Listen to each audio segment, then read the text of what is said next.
can begin.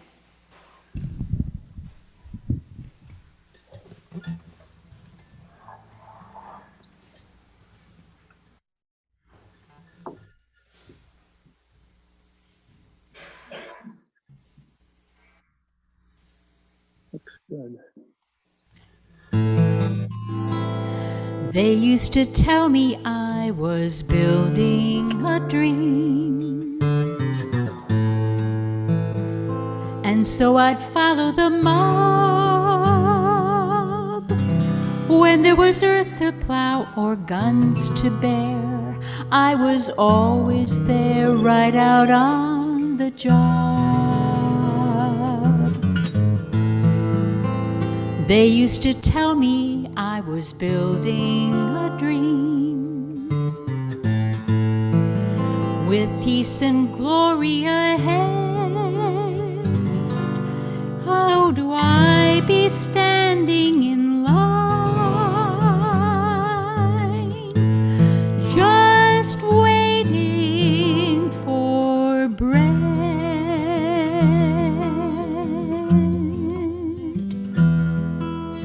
Once I built a railroad, made it run, made it race against time. Once I built a railroad, now it's done. Buddy, can you spare a dime? Once I built a tower to the sun, full of brick and mortar and lime. Once I built a tower, now it's done. Buddy, can you spare a dime? Once in khaki suits, gee, we look fine, full of that Yankee doodle-dee-dum. 500,000 boots went slogging through hell, but I was the kid with the drum. Oh, say, don't you remember, they called me Al. It was Al all the time. Say, don't you remember, I'm your pal. Buddy, can you spare a dime?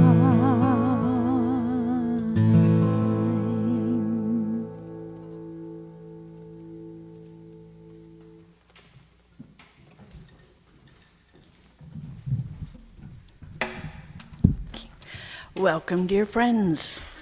Welcome to our spiritual home, the Unitarian Universalist Church of Tarpon Springs. Our church is located here in the heart of the walkable Tarpon Springs district, historic district, and is known as the home of the Innes paintings. My name is BettyLou Cummins. I serve on the Board of Trustees and this morning as well as your worship associate. We are a church of many welcomes, and we offer a warm welcome to all of you who have joined us here in person and on Zoom. This is a liberal community for all ages, promoting spiritual growth, social justice, and the arts. As such, ours is an active church, and everyone is invited to participate in any of our activities, whether you are a member or not. To learn more about events, our church calendar is on our website, uutarpon.org, or you can discuss activities with church members or our membership chair, who will contact you if we have your information. Although our children are not with us today during the service, we do have faith formation programming available with our gifted leader, Jami Cruz. Okay. Children are gathering for their time outside the forum hall with her and a member of the congregation, and meeting just outside the social hall. If you'd like more information about our programming, please contact Reverend Kristina or see Jami after the service. For those of you present with us in the building, we have connection cards available in the pews near the hymnals. If you fill one out and put it in the offering plate or give it to one of our greeters, we will be able to keep in touch with you. We are delighted today to have Jeffrey Nall giving us the sermon via our television setup, okay? Also, Reverend Kristina Spaude will be joining us well. Jeffrey Nall, Ph.D., who uses the pronouns he, him, and his, okay, teaches philosophy and humanities courses for Indian River State College and the University of Central Florida. He also teaches courses in women, gender, and sexuality studies at Florida Atlantic University.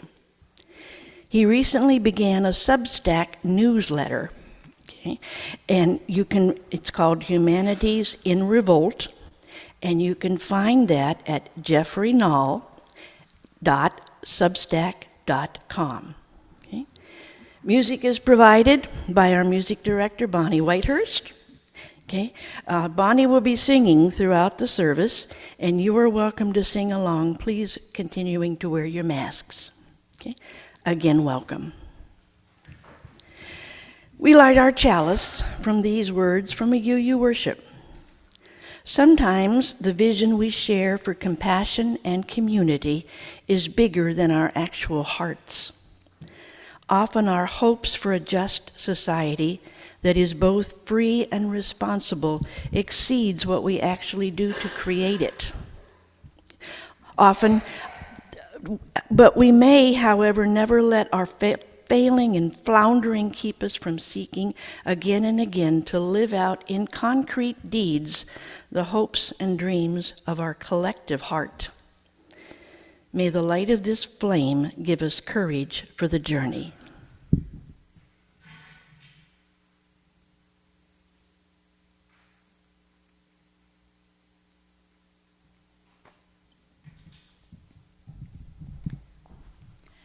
If you would please turn to page 123 in the gray hymnal in front of you, we will sing Spirit of Life. 1, 2, 3.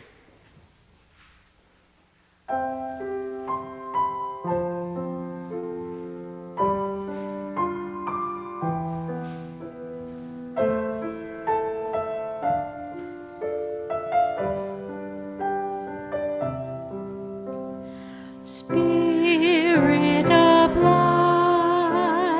come unto me. Sing in my heart all the stirrings of compassion. Blow in the wind, rise in the sea, move in the life, the shape of justice. Roots hold me close, wings set me free. Spirit of life, come to me, come to me.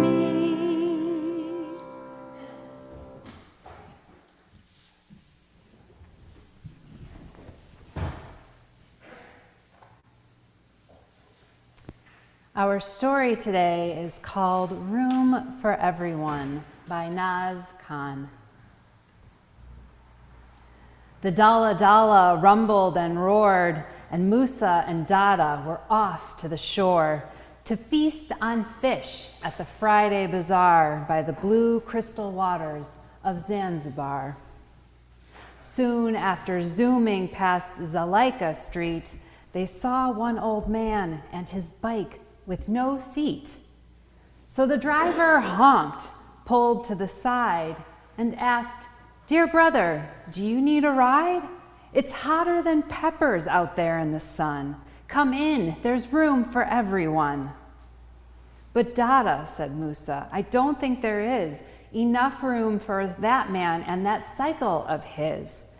Don't worry, Musa, there's space galore. If you move just a bit, we can make room for more. So in came the man with his sweaty old feet and his bike with no bell and no light and no seat. And after some wiggles and giggles and fun, they made enough room for everyone. Next, they passed the Bagala boats, and a herder appeared with 2 little goats. So the Dalla Dalla pulled to the side, and the driver yelled, "Do you need a ride? It's hotter than peppers out there in the sun. Come in, there's room for everyone." "But Dada," said Musa, "can there really be enough room for a cycle, 2 goats, and me?" "Of course there is. If we squeeze a bit, we'll make enough room for us all to fit." And though the seating arrangement was tight, Musa could see that Dada was right. After a shuffle, squirm, and a squeeze, they found a space beside Dada's knees. Onward they went with a honk and a toot till vendors appeared with 3 baskets of fruit. So they pulled to the side, and as you can guess, Musa cried out and began to protest. "Mangoes and melons and parachichi? We don't have space. Please listen to me." But up came the baskets of tropical fruits, and down dripped the juices on ankles and boots. Everyone wiggled and giggled galore till somehow they carved out a space on the floor. Onward they puttered past palms and sails till a farmer appeared with 4 shiny pails, filled with milk all the way to the top, so the Dalla Dalla came to a stop. "We can't, we mustn't. I do not see where he could possibly sit," Musa cried in despair. But the passengers wiggled, and somewhere, somehow, they made space for the farmer and milk from his cow. The Dalla Dalla drove past some farms till they saw 5 mamas with fish in their arms. So the Khanda stuck his head to the outside, yelling, "Sisters, hello, do you need a ride?" "No," cried Musa. "This rickety bench has no room for those fish and their ickety stench." But the passengers wiggled and squished on the floor and made enough room for the ride to the shore. 6 minutes later, a farmer was walking with 6 stinky chickens that wouldn't stop squawking. And right there beside them were several fellas carrying 7 Katinga umbrellas. "Hop in," someone shouted. "Get out of the sun. There's plenty of room for everyone." Musa resisted. "These chickens are fat, and 7 umbrellas? There's no room for that." Dada insisted, "Just open the door." So everyone wiggled and giggled galore and eventually found enough room for more. Soon they were making a turn down the lane where a vendor was carrying 8 sugar canes and 9 tender coconuts fresh off the tree. What yummy, refreshing, sweet drinks these could be. The passengers shouted, "Do you need a ride?" And as you can guess, Musa worried and cried, "This is outrageous. We can't let them in. We're already smushed like sardines in a tin." Though it was clearly a very tight fit, they wouldn't give up. No, they just wouldn't quit. So in came the coconuts, tender and sweet, and the sugar canes tangled between people's feet, tickling everyone's toes as they wiggled until even Musa started to giggle. A few minutes later, they stopped for fuel, which happened to be near a diving school, where 10 divers were ready to go, with suits and gear and tanks in tow, trying to get in on all the commotion so they could explore the Indian Ocean. But was there room for all their stuff? Did the Dalla Dalla have room enough? And though the Dalla Dalla was packed from top to bottom and front to back, Musa yelled out, "Come join the fun! We'll make enough room for everyone." So the swimmers with snorkels and tubes and fins wiggled and giggled and wriggled right in. The tires were reeling and spinning and burning, the passengers sweating and twisting and turning, elbow to shoulder, back to nose, feathers to feet, udders to toes. What a sight to see, a comical crew stuck together like globbity glue. They clunkety-clunked like junk in a trunk, so close to a breakdown, kerplunkety-plunk, when suddenly all of them heard a screech. Alhamdulillah, they'd arrived at the beach. Out came 10 swimmers with snorkels and fins who ran to the ocean and dove right on in. Out came 9 coconuts, fresh and tender, and out came the whistling coconut vendor.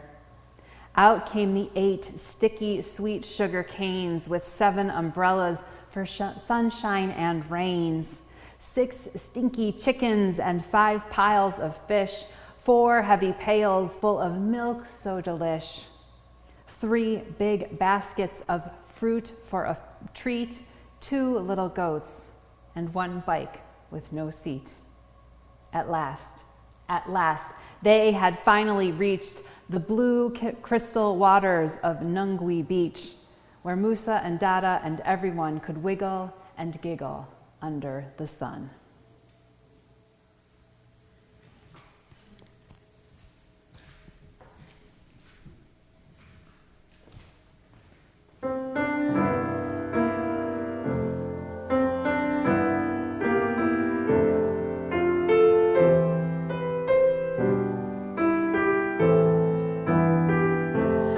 Them that's got shall get, them that's not shall lose. So the Bible said, and it still is news. Mama may have, Papa may have, but God bless the child that's got his own. That's got his own. Yes, the strong gets more, while the weak ones fade. Empty pockets don't ever make the grade. Mama may have, Papa may have, but God bless the child that's got his own. That's got his own.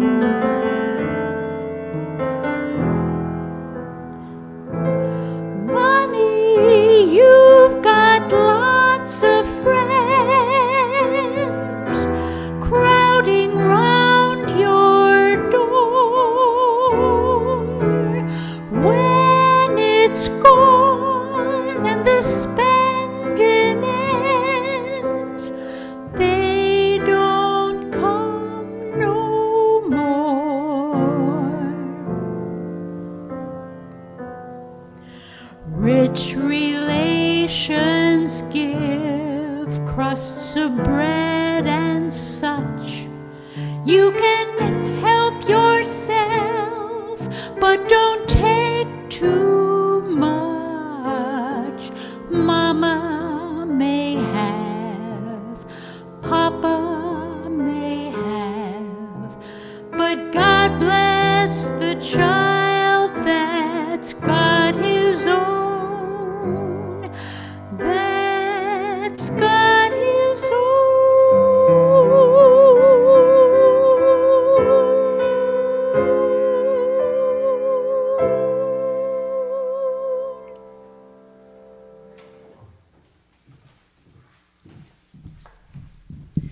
Now is the time in our service when we take our offering for the work and welfare of this church. Ours is a free faith, which means we must sustain ourselves financially. Please go to our website, uutarpon.org, and click the donut button. Donut, okay, sounds... It's Sunday morning, it's donut time. But on the website, it's donate, okay? Okay? Or you can mail your offering into the church at 57 Reed Street, Tarpon Springs, Florida, 34689. For those of you with us in person, we ask that you place your offering in the offering plates as you exit the church. Thank you.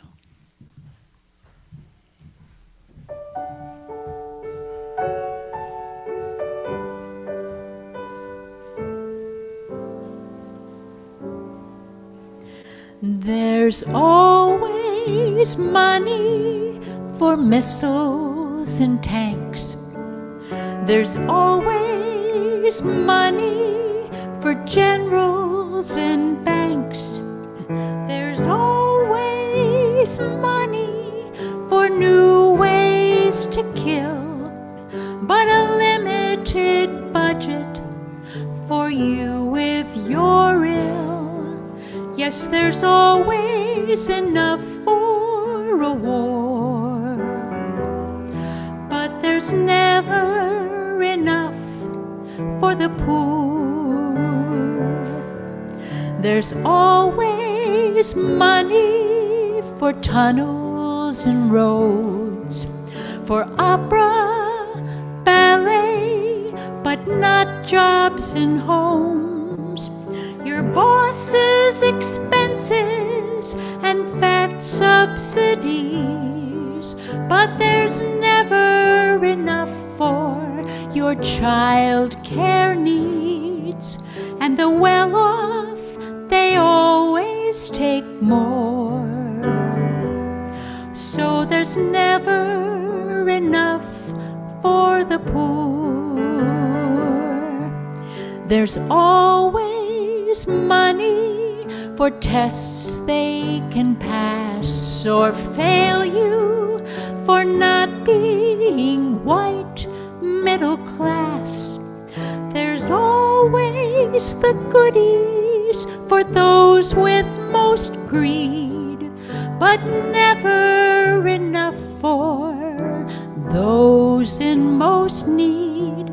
There's a pay raise if you're on the board, but there's never enough for the poor.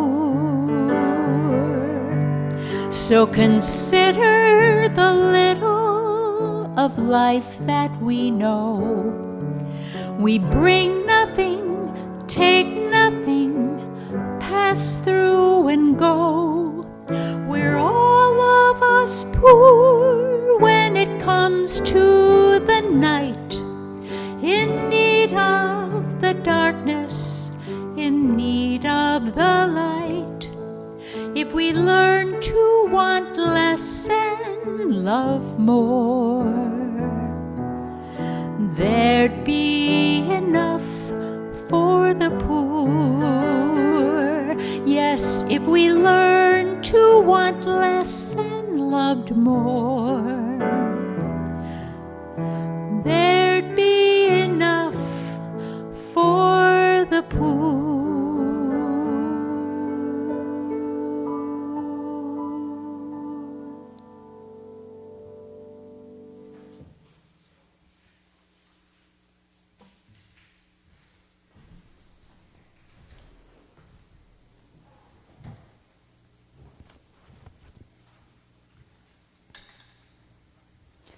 Our reading today comes from William J. Barber II. This is an excerpt from his piece in the February 2018 edition of The Atlantic called America's Moral Malady. In March 1968, King brought together a group of more than 50 leaders representing Black Belt sharecroppers, Appalachian coal miners, Chicano farm workers, and indigenous peoples, among others, to join the Poor People's Campaign. The poor Both white and Negro live in a cruelly unjust society, he said. If they can be helped to take action together, they will do so with a freedom and a power that will be a new and unsettling force in our complacent national life. America's sickness was spiritual and would be terminal, King insisted, unless we experienced a radical revolution of values. A shift to the left or the right could not save us. Only a movement that changed the moral narrative could refocus our priorities on building a society that honored the dignity of every person. This country had to be born again, not only in budgets and policy decisions, but in spirit. 4 diseases, all connected, now threaten the nation's social and moral health.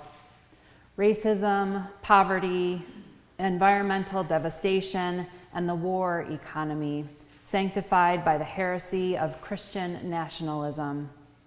Since the 2016 presidential election, when white rage propelled a candidate endorsed by the Ku Klux Klan into the White House, racism has been more prominent in public life. Nearly every politician in the United States condemned hate after the violence of anti-Black, anti-Semitic, and anti-gay white nationalists in Charlottesville, Virginia. Racism and white supremacy, however, are not about hate. They are about power. The question is not whether politicians condemn hate, but whether they promote the policy agenda of white supremacy. Since 2010, we have seen an assault on voting rights in numerous state legislatures, which the Supreme Court exacerbated in 2013 by gutting a crucial provision of the Voting Rights Act. The states that attack voting rights by using partisan gerrymandering, discriminatory voter identification requirements, or a rollback of early voting and same-day registration are also home to the lowest wages, the severest poverty, the greatest hostility toward immigrants and the LGBT community, and the deepest cuts in educational funding. Politicians who try to suppress voting are using their power to hurt the poor and the working class, white, brown, and Black. Our problem isn't that we don't have enough money. It's that we don't have the moral capacity to face what ails our society. While a thorough analysis of America's moral malady may tempt us to despair, it also brings us face to face with the ethical challenge that inspired the first Poor People's Campaign. The children in Marks, Mississippi made King weep, just as pictures of children burned by napalm in Vietnam had brought him to tears, because he knew that their cruel reality wasn't inevitable. As James Baldwin wrote, "We made the world we're living in, and we have to make it over." To King, the Poor People's Campaign was about America's need for another Reconstruction, for an acknowledgement that a system of race-based slavery had created the inequality that had been passed down to the present day. This confluence of troubles may seem overwhelming. It suggests, however, that the only way out is for people directly harmed by the economic and political system to fight as one against the few who benefit from it.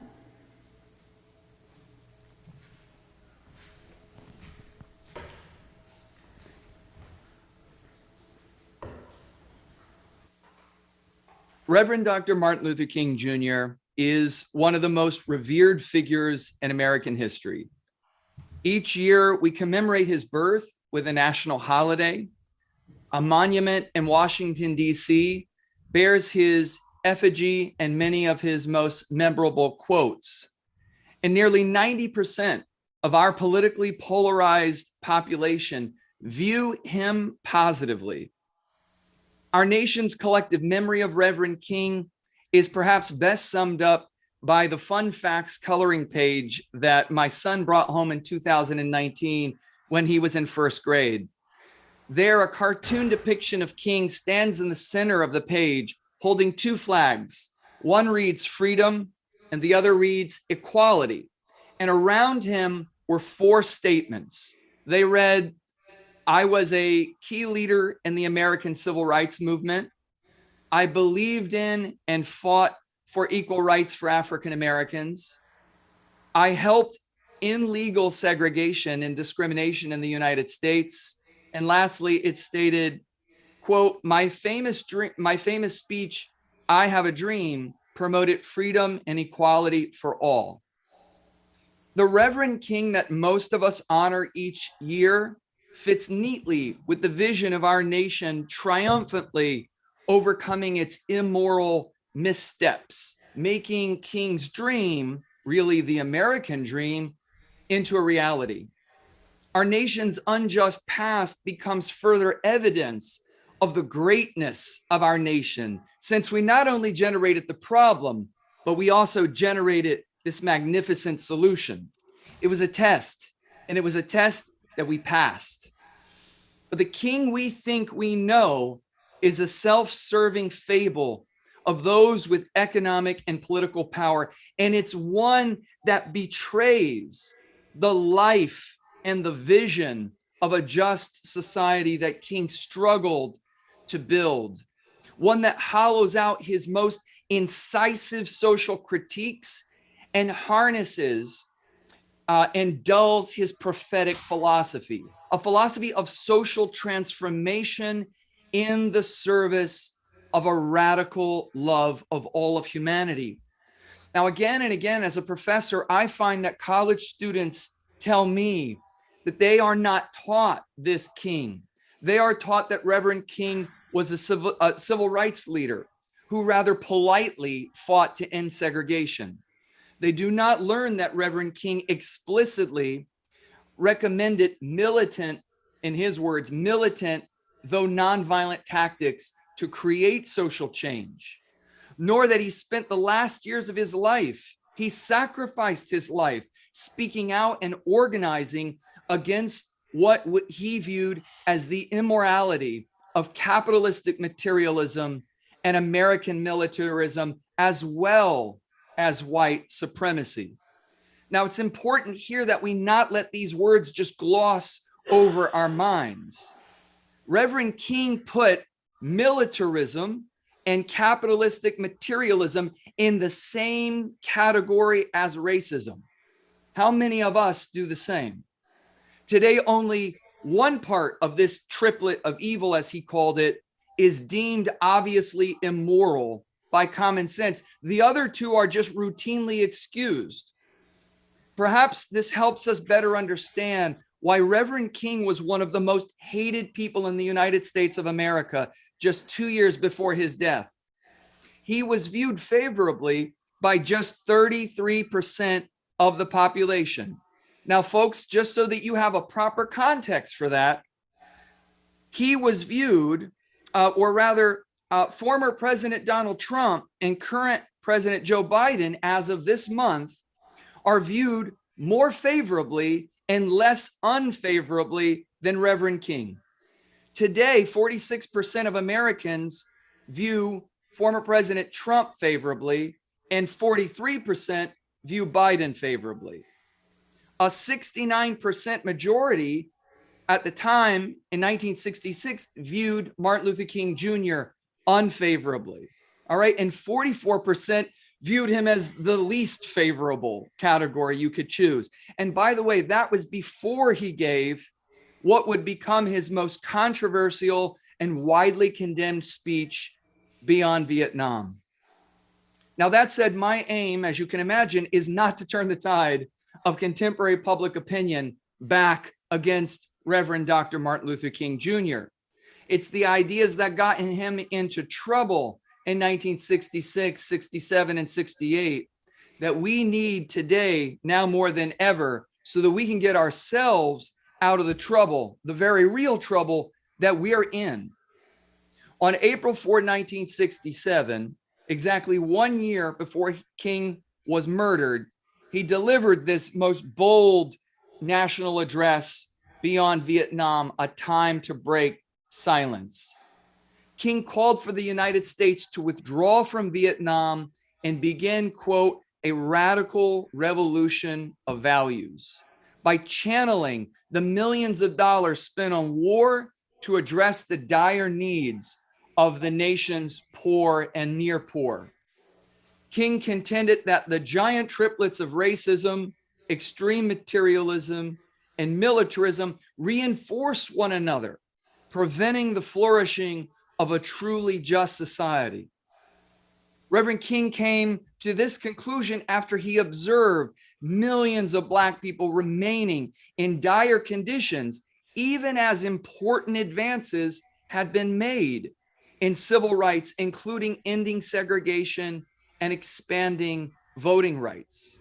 As early as the bus boycotts, King had argued that those in power pit poor whites against ethnic minorities to prevent poor people from coming together and collaboratively seeking to change the dominant social order. Reverend King understood that Black people and other minorities disproportionately bore the burden of poverty as they do today, but he also knew, and we ought to keep in mind, that everybody who's poor, including the millions of poor whites, were oppressed. He said in a December 1967 speech, quote, in our society, it is murder psychologically to deprive a man of a job or an income. You are in substance saying to that man that he has no right to exist. You are in a very real way depriving him of life, liberty, and the pursuit of happiness, denying in his case the very creed of his society, end quote. To make good on its promise of life, liberty, and the pursuit of happiness, Reverend King believed that the United States needed to ensure its citizens' basic needs were met. In his book, Where Do We Go From Here?, King wrote that the United States could initiate this kind of transition by guaranteeing a livable minimum annual income for every American family, as well as ensuring that all workers, regardless of industry, are paid a fair wage. Now let's ask ourselves, where do we stand today, more than 50 years after Reverend King's assessment of economic inequality? Today, the federal minimum wage is what? $7.25 an hour. Florida's minimum wage went up last year. It's a whopping $10 an hour. And just to give you some perspective, the federal minimum wage of 1968 had the buying power of $11 in today's money. Now, according to an Oxfam report that was released this year, get this, about 44% of workers in the United States earn less than $15 an hour in 2021. 44%. More than 50% of Black workers and 60% of Hispanic workers earn that much money. Now think about this. For those working 40-hour work weeks, which you don't always get, that's $600 a week. That's $2,600 a month. That's $31,200 a year. Now get a third of workers, according to this Oxfam report, don't even make that much. 31.3% earn less than $12 an hour. The situation is even worse in Florida, where 50% of all workers across ethnic boundaries make less than $15 an hour, and about 36% make less than $12 an hour. And if you can believe it, in 2021, before the increase in the minimum wage, more than a quarter of all Floridians made less than $10 an hour, which works out to being about $1,800 a month if you're working 40-hour work weeks. Now ask yourself this, how can people earning $2,600 and $1,800 a month, how can they afford to pay for housing when the average cost of rent ranges from $1,700 a month in Jacksonville to about $2,000 in Tampa and the Miami, Fort Lauderdale area? After all, when you apply for rent, the people renting to you want you to make 3 times as much as you're going to pay in rent, don't they? Now, the problem is not that workers' labor isn't worth more. In April 2022, just recently, the Center for Economic and Policy Research concluded that the minimum wage would have been $23 an hour as of last year if it kept up with inflation and worker productivity. And instead, those additional profits that are generated by working people, after all, go into the bank accounts of the very wealthy few. And today, the percentage of overall wealth possessed by the bottom 50% in the United States is about the same as what it was in the late 1960s. In 2021, the bottom half of our population owned 1.5% of all wealth. That's less than 2% of wealth owned by half of the population. The very poorest remain very poor, as they did in King's Day, and the very wealthiest earners now take more and more. In fact, the concentration of wealth at the 1% mark is much higher today than it was in King's time.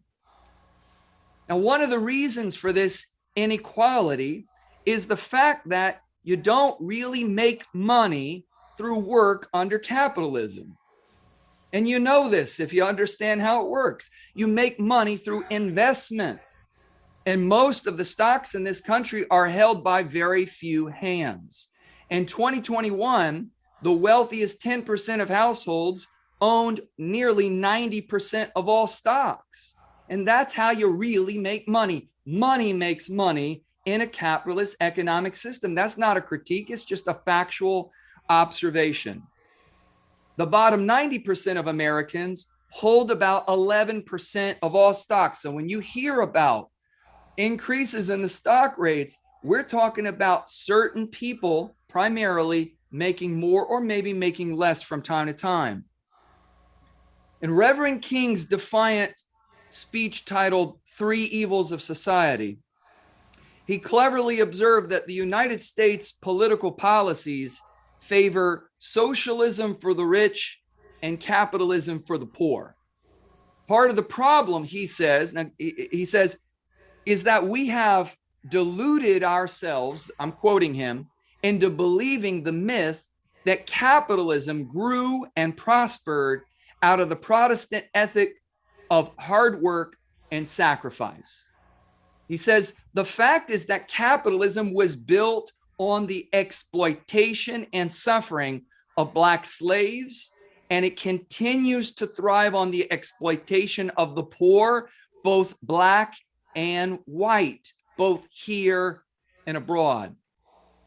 Now, running quite counter to the culturally dominant model of combating poverty through nonprofit, non-governmental philanthropy, Reverend King believed that poverty could only be remedied through political structural transformation. We can't donate our way to transformation. He challenged us to recognize that poverty is primarily the result of economic exploitation. It's not mainly about character defects. He says, quote, the way to end poverty is to end the exploitation of the poor. And to this, he added, we could end poverty by ensuring poor people have, quote, a fair share of the government sources and the nation's resources, end quote. Now, I want to challenge you to realize that attempting to solve the problem of poverty by exclusively teaching poor people how to improve themselves, how to better manage their meager finances, is a bit like teaching Black boys to learn how to navigate white supremacy by not wearing hoodies, or like trying to help women combat sexist harassment by encouraging them to watch what they wear. And we all know that these kinds of suggestions fail to address the root of the problem, and they simply end up blaming the victim. But what does common sense really tell us about the causes of poverty? That whenever a person is poor, it's strictly speaking their fault. They're the source of the problem. They need some new training. They need to learn how to spend their $10 an hour. This is presumed even when the poor person puts in a significant share of their waking life into making millions of dollars for corporations like Walmart, McDonald's, and Amazon. A king wished to do more than reform the existing social order in the United States. He believed our nation required a fundamental change. He said very eloquently, quote, "True compassion is more than flinging a coin to a beggar. It comes to see that an edifice which produces beggars needs restructuring." End quote. Basic moral decency called for the nation, he said, to rapidly begin the shift from a thing-oriented society to a person-oriented society, and to recognize the error of prioritizing profits and property rights over human beings. Not that the others aren't important, but they're never as important as human beings, because Reverend King was a student of the humanities, and he understood that our political projects are hollow. Our clamors for justice are hollow without an ethical foundation. That was the reason King was not willing to embrace the maxim by any means necessary.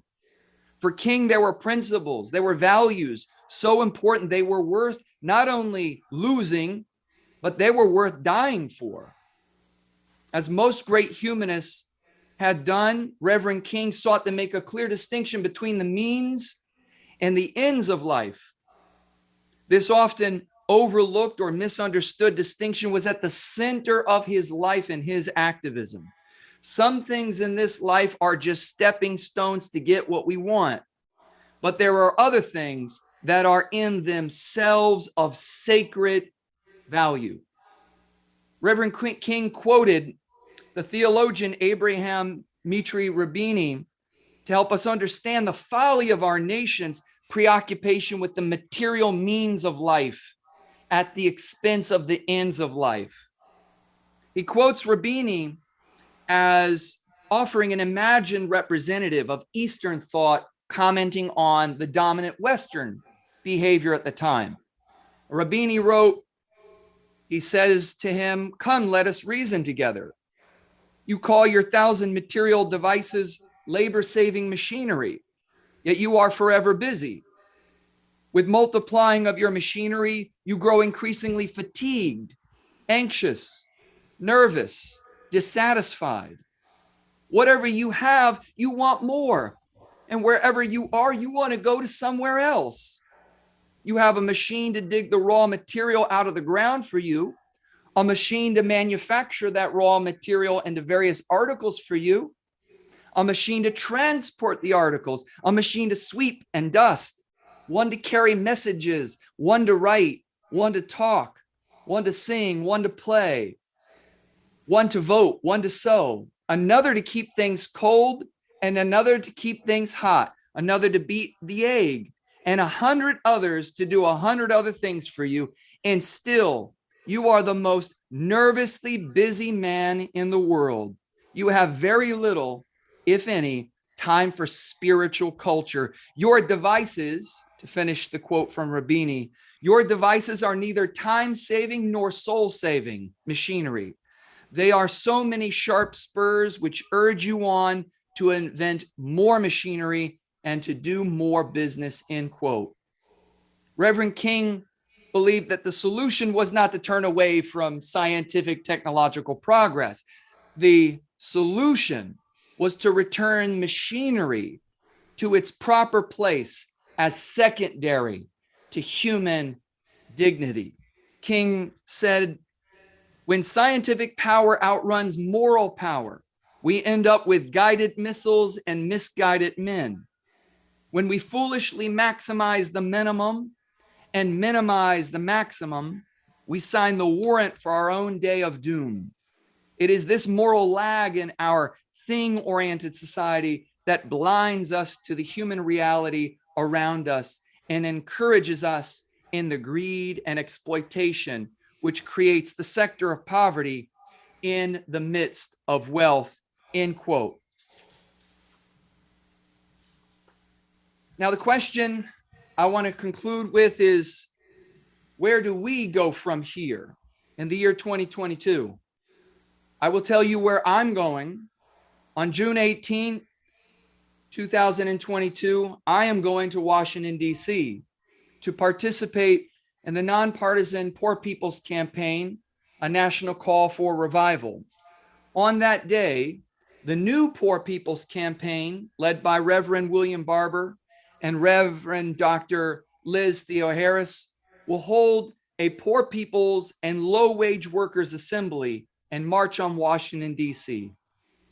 The Nonpartisan Grassroots Group aim is to finish that unfinished business that Reverend King and his many allies began in 1967 to increase the minimum federal and state wages, to bring an end to anti-union laws, to fully fund direly needed welfare programs, and to make sure that young people can get free education at public colleges and universities. And if you, like me, think that that kind of change is urgent, then I hope I'll see you there. But if not, there are things that we can do every day. We need to raise our voices against the presumption that poor people are the problem and be honest enough about the fact that economic systems shape the conditions that poor people and near poor people, like many of us in this space right now, are held captive to. We need to reaffirm the value of solidarity and come together morally, spiritually, socially, and politically. Now is the time to unite in support of workers' rights, to support those workers at Amazon and Starbucks and Kellogg's and John Deere who are struggling not only for their improvement, but for ours as well. And I will close with a few words from Dr. King that I hope you'll keep in mind. He said, "The disposed of this nation, the poor, both white and Negro, live in a cruelly unjust society. They must organize a revolution against that injustice, not against the lives of the persons who are their fellow citizens, but against the structures through which the society is refusing to take means which have been called for and which are at hand to lift the load of poverty."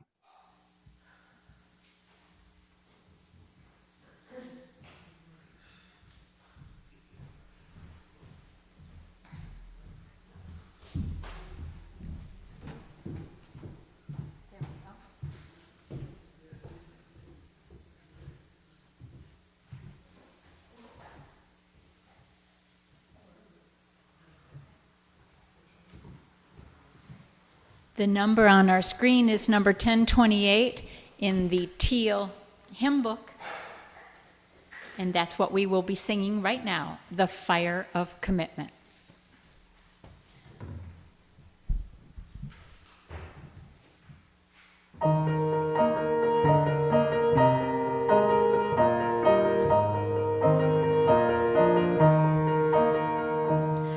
From the light of days remembered burns a beacon bright and clear, guiding hands and hearts and spirits into faith set free from fear.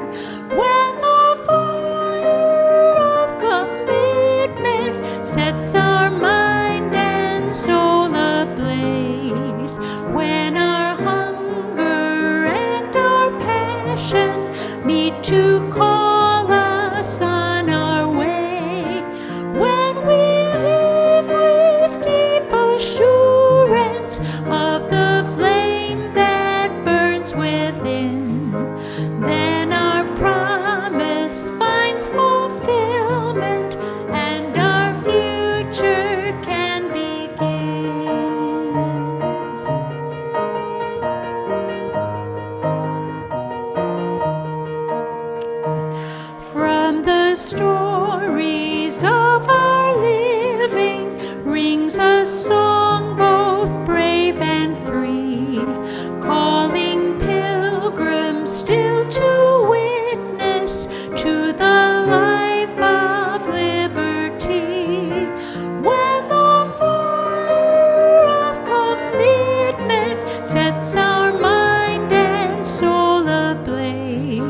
of youthful vision comes a new prophetic voice, which demands a deeper justice built by our courageous choice.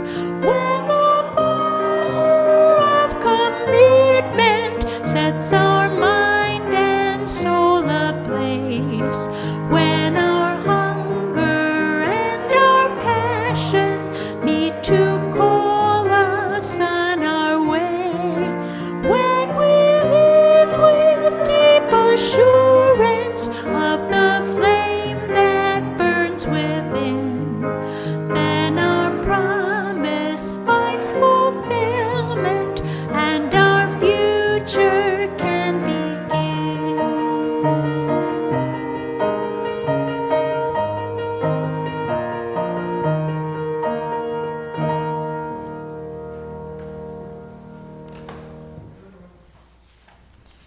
Thank you so much, Dr. Nall, for joining us this morning.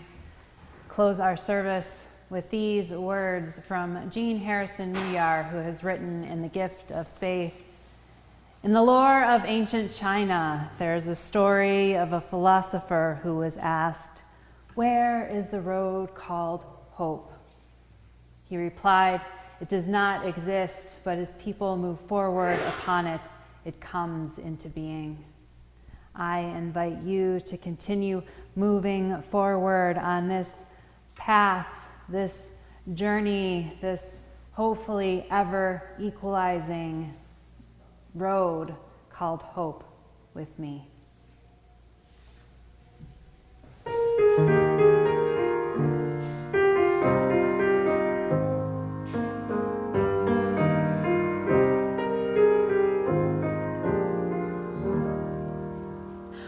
Oh, they're taking it away, yes, they're taking it away. They are taking all the good things you can hear the people say. And they'll take it all tomorrow if they don't take it today. From the poor and sick and helpless, they are taking it away. Oh, our government's elected in a gerrymandered way, a whining at the cost of all the things they have to pay. And the bully boys on Wall Street, you can hear the scoundrels say, "Oh, to heck with paying taxes, pull the safety net away." Oh, they're taking it away, yes, they're taking it away. They are taking all the good things you can hear the people say. And they'll take it all tomorrow if they don't take it today. From the poor and sick and helpless, they are taking it away. If you're native, black, or Asian, if you're feminist or gay, if you're just a little different from the most of us today, if you want to make your point or if you want to have your say, you can spit into the wind because they've taken it away.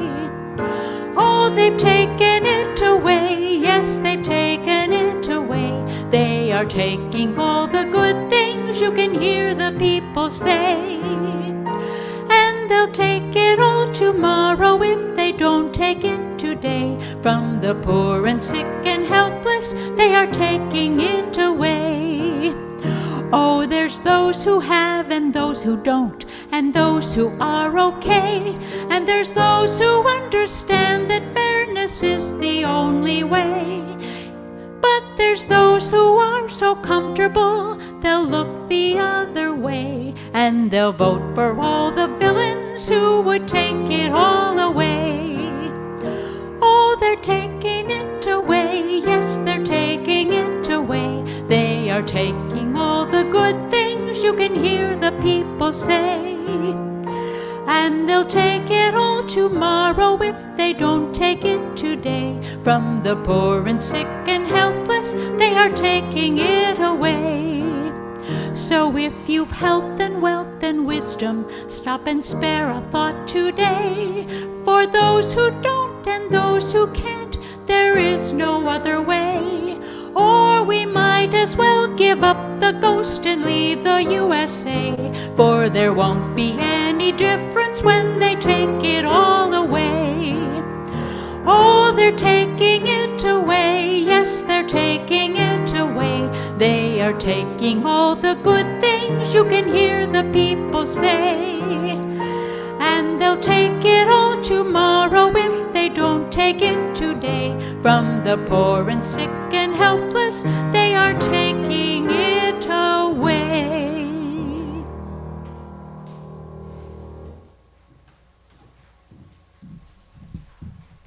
We hope that you have found meaning in today's service. We close with these words by Maureen Caloran. This is a message of our faith, to act with passion in the face of injustice, to love with courage in the midst of life's pain. This is the meaning of our chalice flame. May it empower our hearts until we're together again.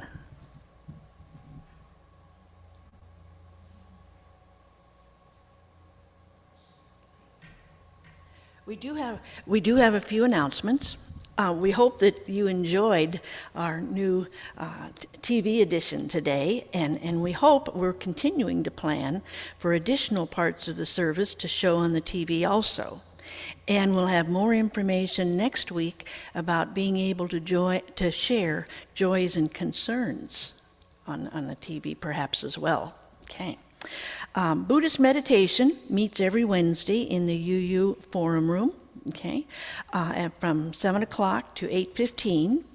If you need more information, please contact Robbie Varner, and her email is rvarner, VARNER, 930@gmail.com.